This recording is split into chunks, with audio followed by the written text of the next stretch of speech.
ஒப்பனுக்கு 2 கொண்டாடி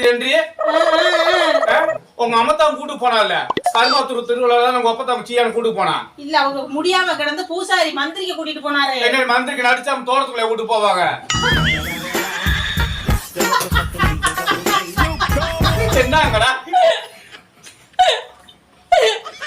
இல்ல அவதே முனி அங்கேயே வாதி கட்ட போறாங்கன்னு சொல்லிருக்கடா. அது சொல்ல முனிசு உனக்கு சாமி கும்பிட போறாங்க டைட் அப்படியே பேசுங்க. மறுபடியும் அதுல சொல்லுங்க. தோட்டத்துக்குள்ள 1 மணிக்கு நீ சொல்லு அதுக்கு பதில் சொல்றேன். நான் என்ன சொன்னேன்? அவங்க மந்திரத்துக்கு மாதிரி சொல்லுங்க. எங்க அப்பத்தா ஏண்டி உங்க அப்பத்தாலும் கூட்டுதான் போனாலாம்ல? ஐயோ எங்க அப்பத்தா பயந்து இருந்தாங்க, அதனால மந்திரிக்க கூட்டிட்டு போனாங்க. நடிச்சாம தனியா காட்டுக்குள்ள கூட்டு போறேன் அவங்க சீயா அங்கதான் மல்லி மல்லி பள்ளிக்கு போறாங்க. சரி பண்ணி எடுத்து போடுங்க போங்கடான்ட்டு ஏன் சிரிச்சுக்கிட்டே இருக்கிற? அப்படியே அப்படியே இருங்க